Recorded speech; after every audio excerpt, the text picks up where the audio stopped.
Hey makers! For today's MakerCraft Live video, we're doing a update to the craft foam leather from a couple weeks ago. So if you did not watch that video, I will be linking it in the comment below. But if you have seen it, this is going to show how I assembled the craft foam leather bag that I was making. So last time I did all of the texture work and all the painting, and so you can see the results of all of that here. And you can see how they all kind of match and have that foam look. These are all just regular pieces of craft foam that I bought at the hobby store and just painted to look like leather.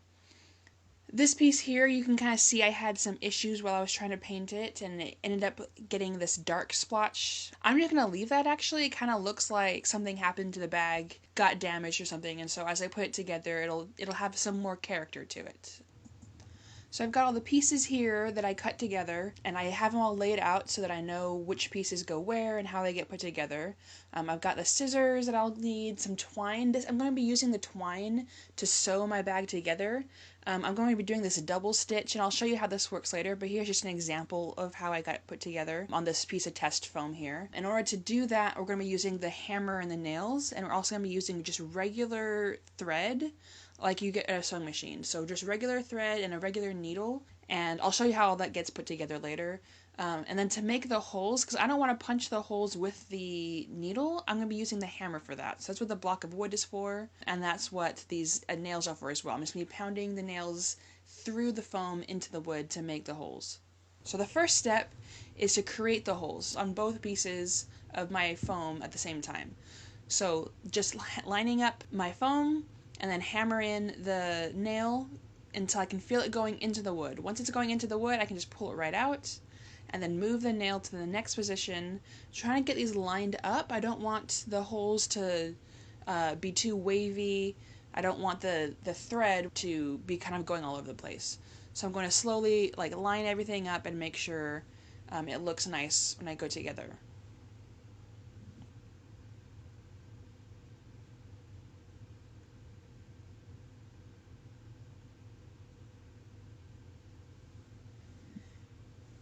And so here you can see I've got both pieces, and I've got you can see the holes are completely visible on both sides and are exactly the same. The holes on the bottom piece of foam are always going to be slightly smaller. If that's a problem, you can go back in with the hammer and nail again to make those holes the same size, but it shouldn't be too much of an issue. So I'm going to repeat that process for all of my different pieces of foam, making sure I've got the right piece on the right side. I got everything lined up. And I'm actually going to find that first hole that I made, because I actually want that to be the same hole when I start threading everything together. So just repeat that first hole and then continue down the line, hammering in the nail multiple times. And if you need multiple nails to do this, that might make it easier. That way you can see physically where the nail was previously. But I just watch where that hole is and try to make sure I'm the same distance away from each previous hole. I usually just pull these nails out with my hands because the wood that I'm using is a very soft wood and it's possible to do that. I'm not driving the nail in too deeply, but if it is difficult, you can also just pull the nails out with the back of the hammer. Just make sure you don't bend the nail at all. I've got a couple different nails here I'll be using over the course of this project. So when I've got that all lined up, again, I just repeat right to the next piece. I want to make sure that all of my pieces are exactly where I want them to be, and find that first hole that I made and repeat that onto the new piece of foam underneath it. Once I've got all of the holes hammered into the foam, I want to make sure I don't lose track of which piece is which and in which orientation. So I'm going to keep everything kind of neatly organized. Part of my design is I have this loop in the front, so I'm actually going to attach that with the twine as well. So making sure that I've got it the right size so that I can slip this strap underneath it. I'm going to measure everything, and then just very carefully I'm going to do 4 holes on each side so I can do a very thin X on each side. And the way I've done this isn't going to be perfectly equal on both sides. The foam itself warped slightly and I didn't cut it out perfectly straight to begin with, so it'll give it some character, which I'm perfectly fine with. If I had done a better job of measuring everything ahead of time, I wouldn't have that issue.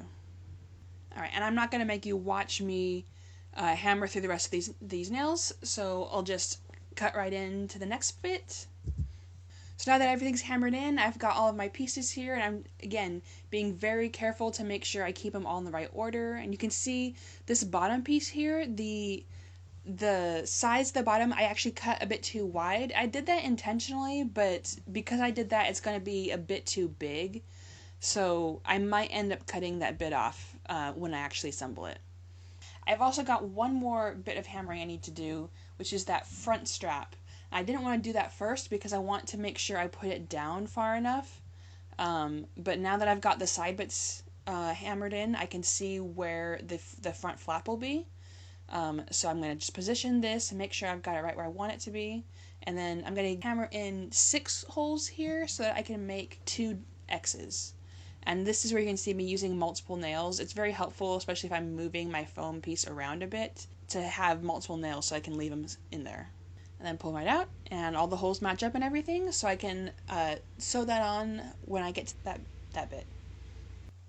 I've got one other piece here that I haven't done anything with, and this is going to be the back loop. I cut this small enough so that I actually can't use the twine sewing method in order to attach it to the back.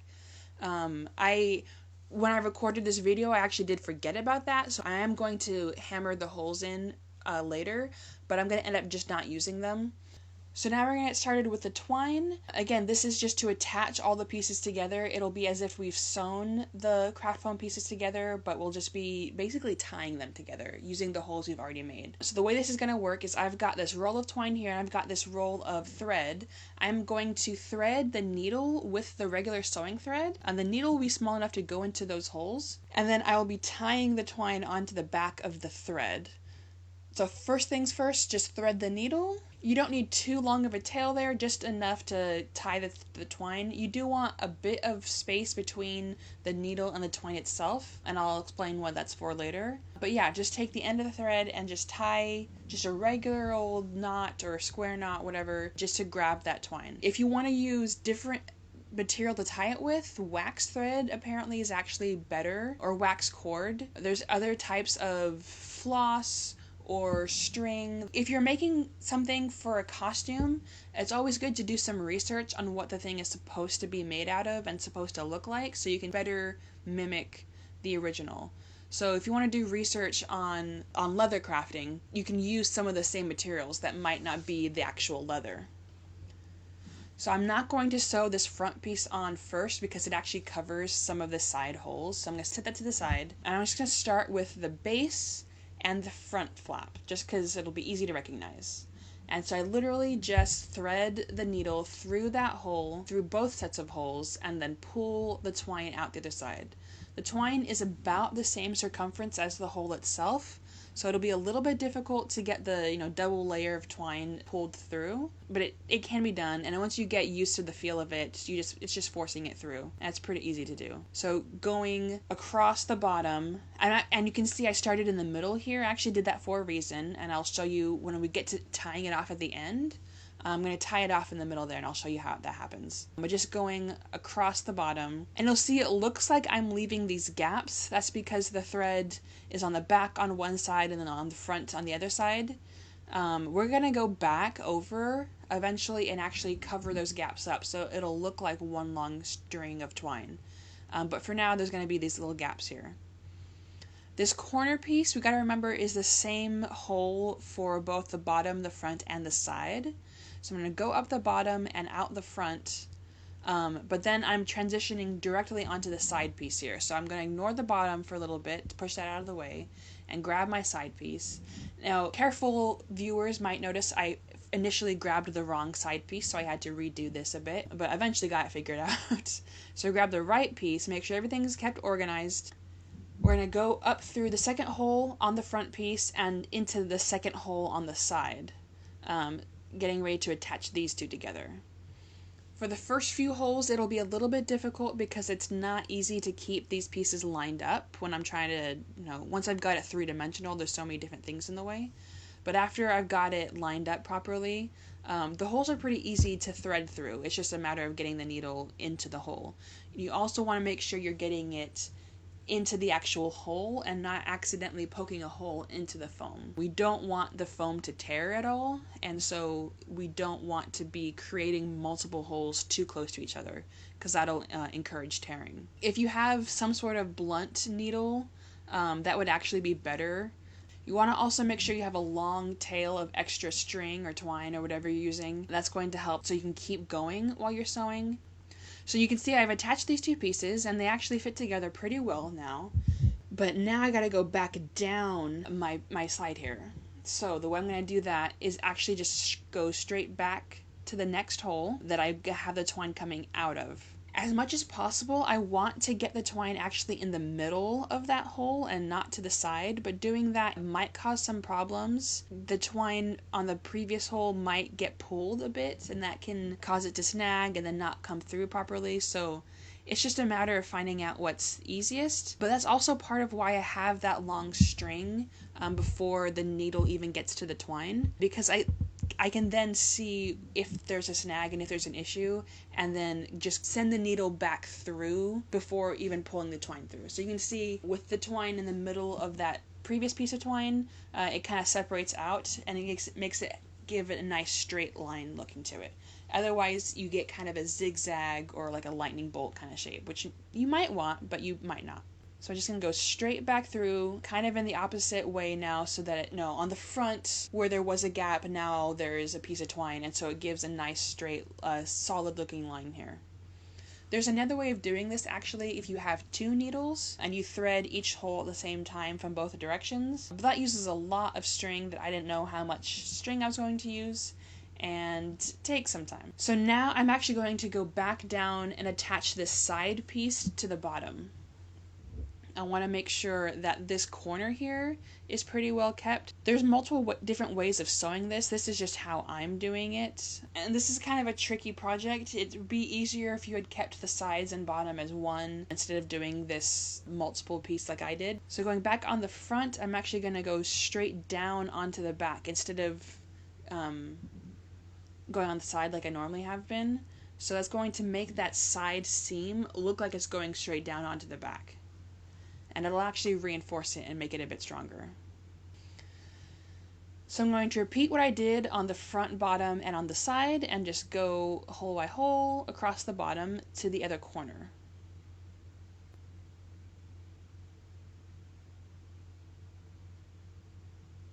So once I've got to this corner, this part here is a little bit tricky because I want to also make sure that this back piece attaches here. So the easiest thing to do at this point is to just sew this side seam onto the back seam as well. If I had a long enough piece of twine, I could just do one piece of thread and go all across the bottom and sides. But unfortunately I do not. I'm mimicking this seam here kind of the same way I did it on the front piece, even though I'm starting on different sides. That's so that when I go back and I do the second layer, it doesn't look too awful. Alright, so this is the same thing. We just sew right up the sides, the same way we had before. And just like before, once we get to that topmost piece, we just go straight back down, the opposite the way we came before, in order to get that nice straight line. Now here, you'll see I actually get into one of those snags. As I pull in, I notice that snagging, and so I'm going to actually stop and send the needle back through that twine in an attempt to get it around that snag. So now it pulls through pretty easily. And we just continue on our way. In the sped up version of this, you can see I actually get that snag a couple more times, which is why going back over is a bit slower this time. Alright, and that is the sides both sewn up on that side there. I just did the back the same way I did the sides. So now this whole side is attached, and so the next thing I need to do is to attach the next side, and what I'll be doing is starting in the same middle where I started here, and then on the back side just going all the way to the back instead of just stopping at the side there. But I gotta show you how to finish this off first. So I've returned the center where I started, and in order to finish this off, I'm going to go all the way back to the center there, so the two ends are coming out of the same hole on opposite sides. And then using the side that I'm actually sewing from, I'm going to hold the other side pretty tightly because I don't want that to be loose. And I'm just going to go back one. Now this twine is pretty nice. You actually can't really tell very easily when you've got 2 layers of twine on top of each other. Different types of material that are used for sewing on leather are usually like that. And you'll see as I try to pull these apart, it's not coming loose. The twine is not unraveling or opening up at all. So then I literally am just going to take my scissors and cut right where the end is. Sometimes with real leather, they'll make a knot to help to make sure that the string doesn't unravel and then leave that knot in between the 2 layers. That's a little difficult to do. And this actually holds up. I can pull on it and it's not pulling that piece of twine that's hanging loose at all. It's leaving it alone because the other layer of twine is actually holding over it. So this other layer is I'm going to use to go all the way back around, and so I'm just going to pull off some of that and leave that to the side there. But I do want to show you how that X works. So I'm going to take this front flap and take my extra piece of twine and then just start sewing that right on. Again, I'm not going to finish this all the way. I'm just going to show you how this works, but it's essentially the same thing. It's just instead of sewing in a straight line, I'm just sewing an X. So finding the opposite corner hole that I hammered in previously and pulling through. But just to see what it's going to look like. I've got these 2 X's right on top of each other, and that holds pretty sturdy. I can pull on it and it's not going to come off, and that's going to slip right into that little flap on the front there. With this just one side sewn together, I can already see how this is going to get put together. Here's where I hammered the holes into this back flap here. I found basically where I wanted it to be, and then I went and I hammered those holes. Again, I'm not going to end up using them because I'm just going to glue it, but the holes will at least give me a guide for where to glue on the back since I did the measurements already. Now the next thing that I'm going to want to do that I'm not going to be able to get into in this video is my final detailing painting. So I'm going to go along this corner here with the black paint on my brush and paint it in as if grime has built up on there and it's aged there. If I was not using twine, I would also paint over where that string is to kind of give that an aged look. But with the twine, it's going to take up too much paint, and I should have done that earlier and I didn't, so I'm just going to leave it the way it is. Now, so these are some of the other examples of things that I've made using the same craft foam technique. This was actually my very first project when we first discovered this, and you'll see here I'm actually just using regular sewing thread. So all of these pieces are sewn together using just regular thread. Another cool thing about this project is a little hard to see, but you can see this bit of green fleck here. That's because this is just green foam. I painted all of the foam using these paints here with the brown and the black and the light brown to get it to be that same color. So it looks almost the same color as my other piece, but that was originally green, so it's all painted. I did a lot more texturing on that and a lot more of the dry brushing. This is a gauntlet that I made, and so I did a couple different techniques on here that are different. One, I put these rivets in. Those are just paper brads, and you'll see they're not showing on the back because I just glued them on. You'll also see I used, again, the same sewing thread to sew the straps on the back on here. So in order to get this design in here, I actually just took a knife and I just cut that design right into the foam, and then using a heat gun at a certain angle that helps to let that cut open up. So don't cut all the way through, I'm just part way through, and then of course painting afterwards to get the dark paint into those grooves. And as far as painting goes, also doing that weathering where the multiple layers overlap. And I did that on the inside as well, with the idea that the inside of this object would be seen, and so I wanted it to look realistic on the inside as well. So I didn't do any of the dry brushing on this. It's just the texturing and the black paint because this was brown craft foam to start with. But you can see there's different techniques and different ways of putting something together, and they all look pretty different, but they also all look fairly realistically like they were made out of leather. So this piece I've still got to finish. I'll finish putting it together, and I'll post pictures of that as soon as I get that all finished. And I'll be posting those pictures on our blog, so if you haven't checked our blog out yet, I'd highly recommend you do that. I hope you all found this pretty interesting, and I am excited to see if any of you all will be making your own costumes or props. If you do so, please send us a picture, please let us know. We'd love to see anything that you guys are making. But until then, everyone stay safe and have a good weekend.